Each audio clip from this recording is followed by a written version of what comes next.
الحمد لله رب العالمين والصلاة والسلام على سيد المرسلين وعلى آله وأصحابه أجمعين وبعد. د شریعت غږ رادیو محترمو اوریدونکو السلام علیکم ورحمة الله وبرکاته.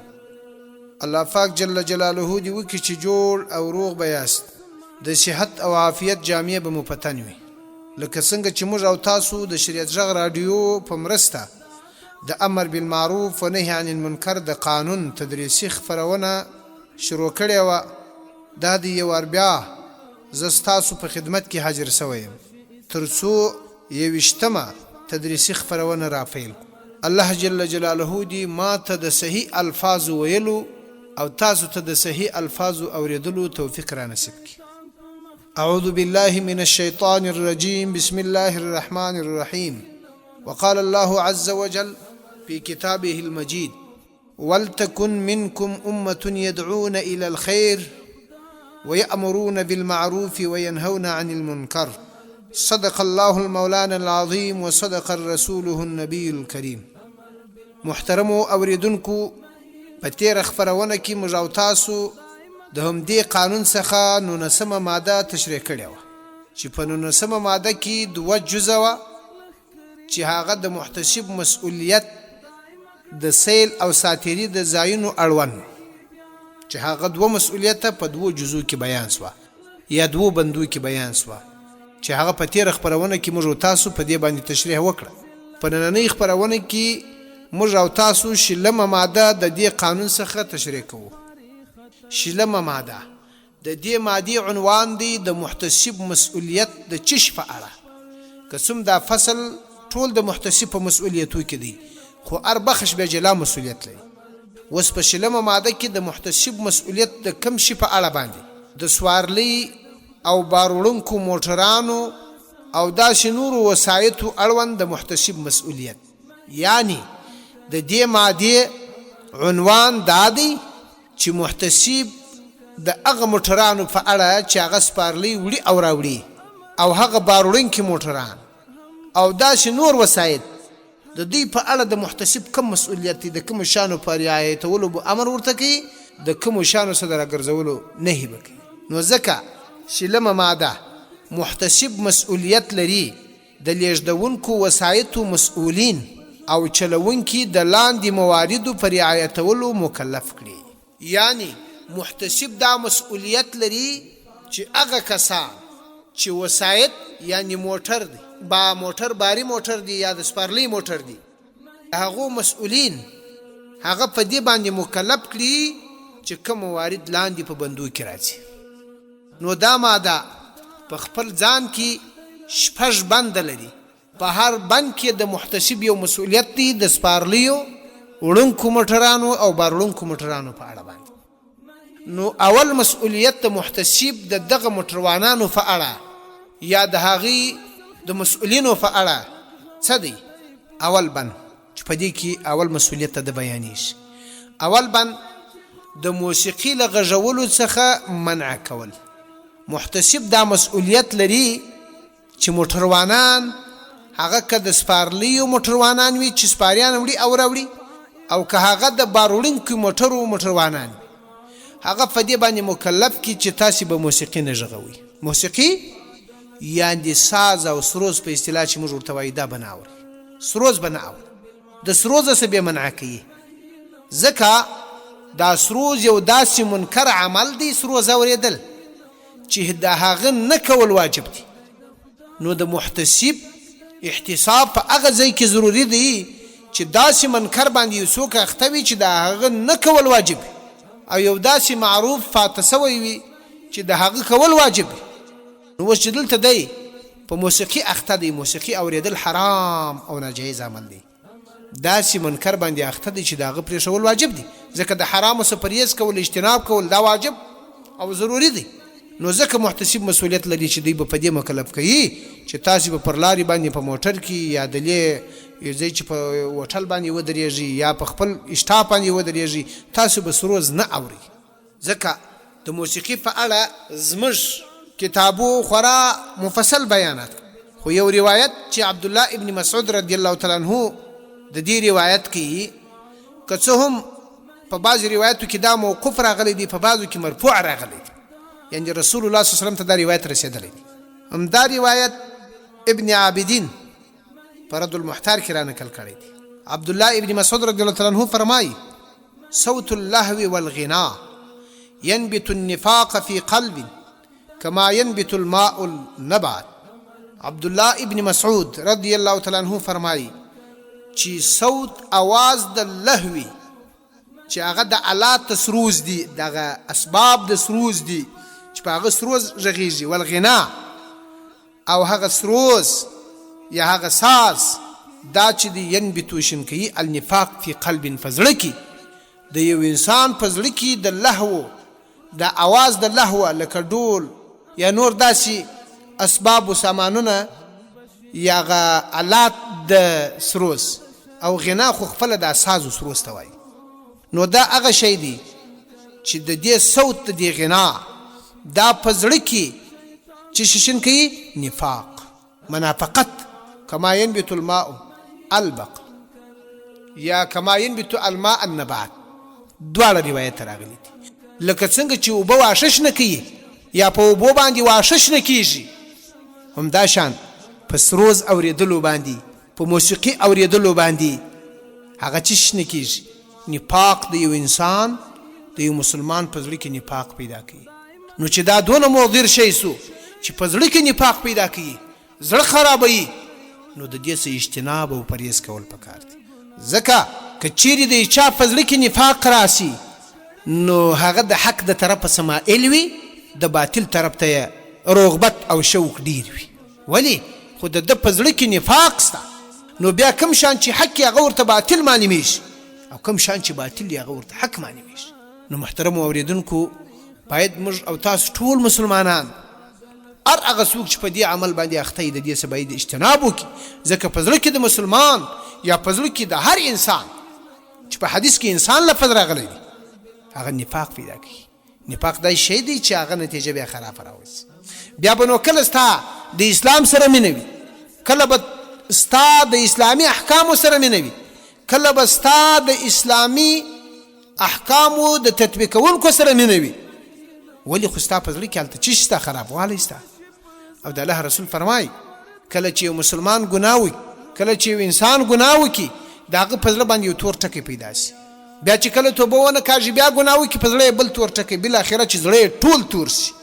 کله چې زړه تور شي، نو بیا حق خبره هغه زړه ته نه تېرېږي. نو بناءً باید موږ تاسو دا پاک زړه، دا صفا زړه، هغه په داسې شیانو باندې خیره نه کړو، په داسې شیانو باندې تور نه کړو چې هغه د الله جل جلاله د عبادت او د الله جل جلاله د لارې څخه موږ لرې کوي. نو بناءً ځکه د محتسب مسؤلیت دی چې دی به د موټرانو په اړه هغه بیا په هره ماده کې راځي چې د هر چا دپاره د محتسب مسؤلیت دا دی چې د ساز سروز څخه منع کوي. خو بالخصوص د وسایطو لیږدونکو کسانو په اړه د ده مسؤلیت دا دی چې دا موټروانان اول مسؤلیت یې دا دی چې د سروز اورېدلو څخه منع کوي، ځکه دا یو ګناه ده، دا یو حرام عمل دی. نو د مسؤلیت دی د دې منع. دوهم بند د نشهیي توکو له کارونې او قاچاق څخه په منع مکلف کول. دی به دا موټروانان په دې مکلف کوي چې تاسو به نه نشهیي توکي خپله کاروئ، چرس دي، روین دي، تاریاک دي، نور داسې نشهیي مواد، دا به خپله هم نه کاروئ، او لیږدوی به هم نه، قاچاق به هم نه کوئ چې د یوه ځایه بل ځای ته وړئ. په دغو دواړو اړخو کې د مکلفیت دی. هم به دی د نشهیي توکو د استعمال سره راګرځوي، هم به دی د قاچاق سره د نشهیي توکو راګرځوي چې خپله خو یې نه کوئ، قاچاق به هم نه کوئ، وړئ به هم نه. ځکه نشه هغه داسې شی دی چې هغه هم شرعاً ناجائز شی دی او هم قانونا. په قانون کې هم منع ده، د اسلامي امارت په قوانینو کې دا شی منع ده، او په اسلام کې هم دا شی منع ده. ځکه د الله رسول وایي کل مسکر حرام، هر هغه نشه راوستونکی شی حرام دی. نو نشهیي توکي د هغې استعمال حرام دی، دا د محتسب مسؤلیت و چې دا به نه کوي. او کم نشهیي توکي انتقالول دی یوه ځایه بل ځای ته، چې په قاچاق باندې، قاچاق هغه شي ته وایي چې قانونا هغه شی منعي هلته، خو بیا ته هم په پټه باندې وړې، د هغه شي وړل په ظاهره یا ښکاره باندې نه شي کېدلی، تی انتقالوي، دې ته وایي قاچاق. لکه څنګه چې تاریاک دی، روین دی، چرس دی، داسې نور. نو لکه څنګه چې خپله کارونه منع ده، همدا شان یې د هغه نقل کول هم منع ده. نو ځکه دوم مسؤلیت محتسب په دوهم بند کې دا بیان سو چې موټروانان که هغه د سپرلیو وړونکي موټروانان وي او که هغه د بار وړونکي موټروانان وي، د دغو دواړو په عقله د مسؤلیت دا دی چې د دغو شانو څخه به یې راګرځي. درېیم مکلفیت یې څه دی؟ د بې حجابه ښځو له لېږدونې څخه په منع کولو مکلف کول. درېیم مسؤلیت محتسب چې په درېیم بند کې بیانېږي د موټروانانو اړوند هغه دا دی چې موټروانان به دی د دې څه منع کوي چې تاسې به بې حجابه ښځې نه پورته کوئ. په دې به مکلف کوي چې بې حجابه ښځې به نه لېږدوئ، نه به یې در سره وړي. کومو ښځو چې حجاب نه دی کړی هغه به تاسې نه نقل کوئ. خو بیا هم که چیرې محتسب یو چاته دا ووایي یو موټروان ته چې بې حجابه ښه زه به نه نقل کوې، نو دا د محتسب مسؤلیت دی، مکلفیت دی، ځکه دی په دې باندې مأمور دی. ځکه د ښځې ستر کول د نه رڅه، د هغې مخ پټول د نه رڅه، دا لازم او ضروري دی. نو دا چې بې حجابه وي، حجاب شرعي نه لري، نو دا یو حرام عمل دی کړی دی. نو اوس موټروان چې دا پورته کوي هغه په دې حرام عمل کې ورسره شریک دی، باید هغه مکلف دی په دې چې دا منع یو یې نشي. خو بیا هم چې دی پورته کوي محتسب دا مکلفیت لري چې دی به د دې سره راګرځي، ځکه هغې ګناه کړې ده، ته تعاون پر ګناه ورسره کوې، مدد ورسره کوې. باید موټروان هم ورته وایي چې زه دې نه پورته کوم. خو که موټروان نه منع کوي نو د محتسب مکلفیت دی چې موټروان به منع کوي د دې کاره څخه، ځکه دا خو صریح نستی. آیات کریمه دی الله عز وجل فرمایي په سورة النور 10 نمبر آیاتو کې الله جل جلاله فرمایي اعوذ بالله من الشیطان الرجیم قل للمؤمنين يغضوا من أبصارهم ويحفظوا فروجهم ذلك أزكى لهم إن الله خبير بما يصنعون وقل للمؤمنات يغضضن من أبصارهن ويحفظن فروجهن ولا يبدين زينتهن إلا ما ظهر منها. الآية دا الله رسول الله فرمایي و ای پیغمبر علیه السلام و مؤمنانو نرانو لره چې دی کښته کې خپل سترګې د نامحرمو زنانو د لیدلو څخه او دی وساتي خپل فرجونه د زنا کولو څخه. ذلك ازکا لهم، دا د دې دپاره ډېره پاکي ده. ان الله خبیر بما یصنعون، بېشکه چې الله په هر هغه څه خبر دی چې کوم څه دی کوي. او بیا الله وایي پیغمبر علیه السلام ته چې ای محمد علیه السلام ووایه د مؤمناتو لره، د مؤمنانو ښځو لره ووایه چې د مسلمانانې ښځې دي دوی ته هم دا ووایه یغضضن من ابصارهن، دوی هم کښتوالی د سترګو کوي، دا خپل نظر دې راکوتا کوي، نامحرمو خلکو ته دې نه ګوري. ویحفظن فروجهن، او حفاظت د خپلو فرجو کوي. ولا یبدین زینتهن، دوی دې نه ښکاره کوي خپل زینت الا ما ظهر منها، مګر نه هغه څه چې ښکاره وي چې هغه په شریعت کې جواز هغه ته ورکول سوی، نور هغه د زیرت ځایونه دې دوی نه ښکاره کوي. نو اوس په دې آیات کریمه کې صراحتا دا ویل سوي دي مؤمنانو ته چې تاسو به نه ګورئ نامحرمه ښځو ته، او ښځو ته دا ویل سوي دي چې تاسو به نامحرمه خلکو ته نه ګورئ.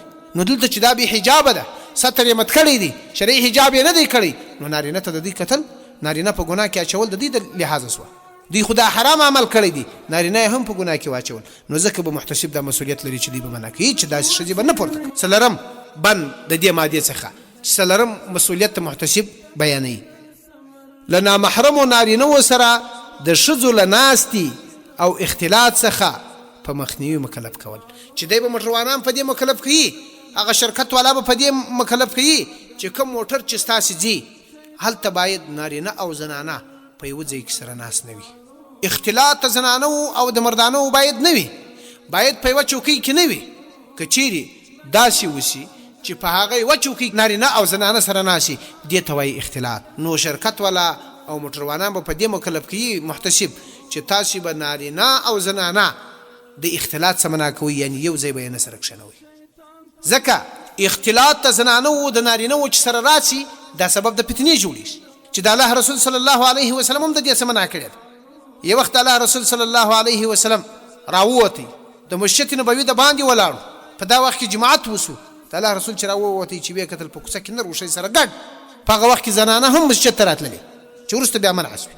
نو بیا د الله رسول وفرمایل چې دا ښځې به ځانونه وروسته کوي در نارینه وه، ځکه دوی لره دا نسته چې دوی دې د لارې په مابین کې ولاړې سي.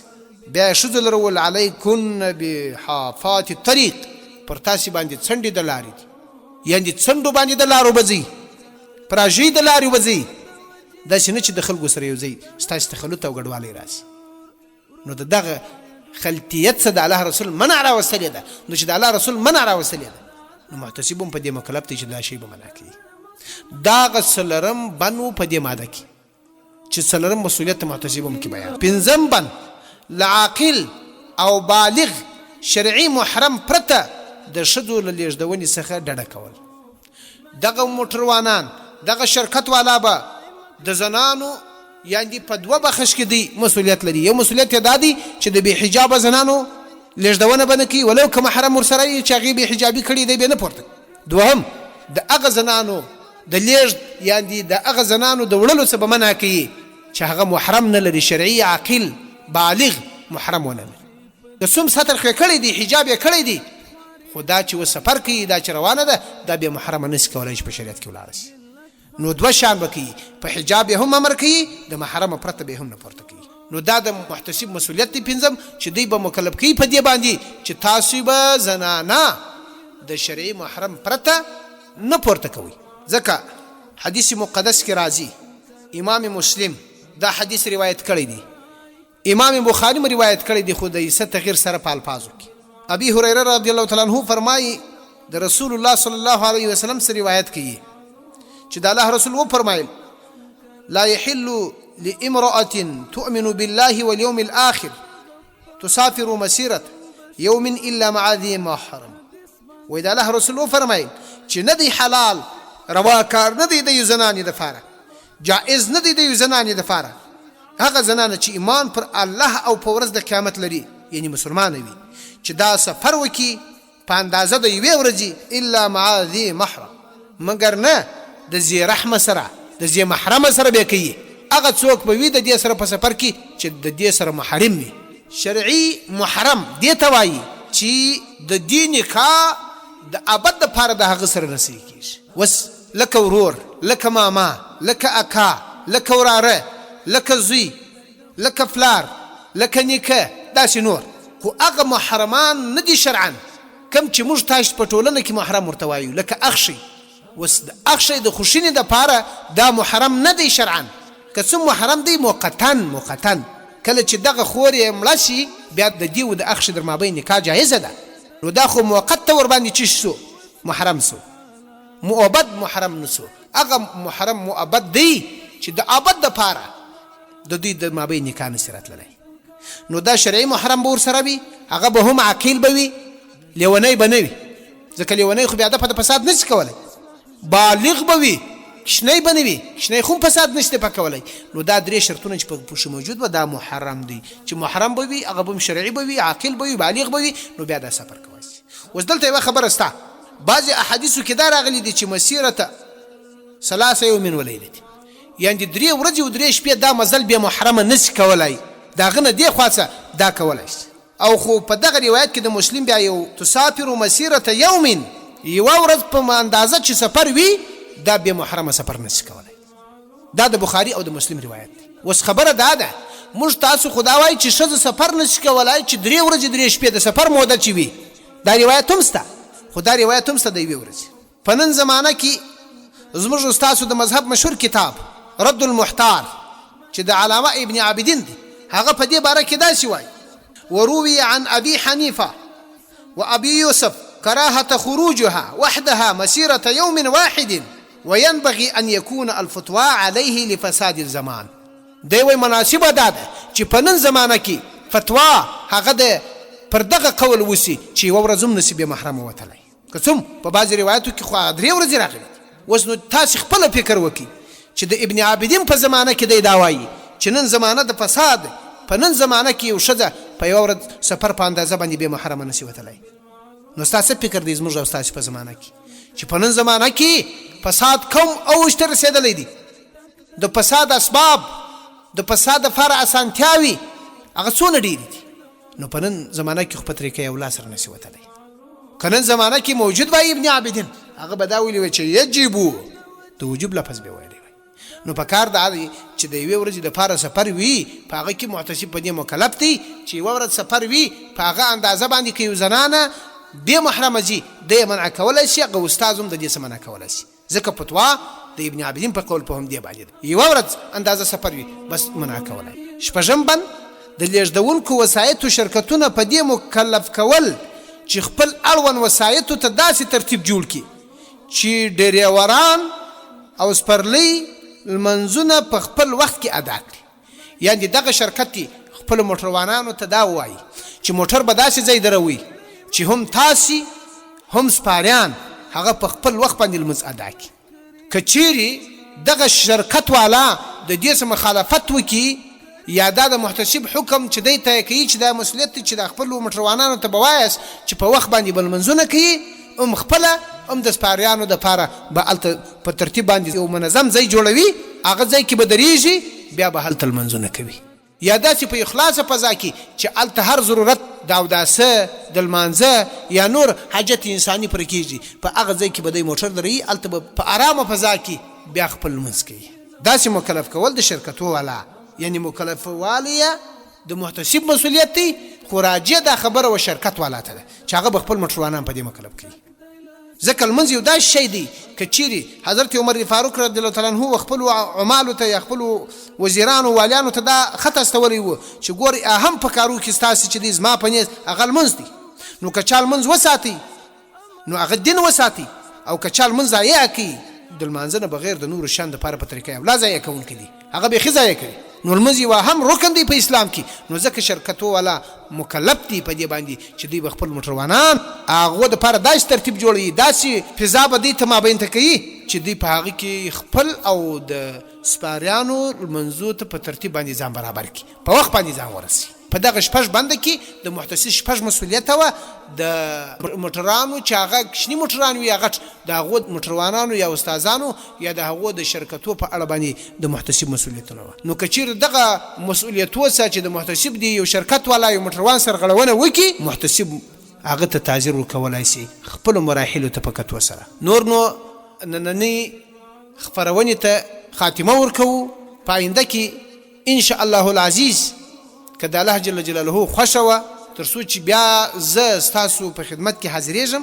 پر الله عز وجل مسپارم. والسلام علیکم ورحمة الله وبرکاته.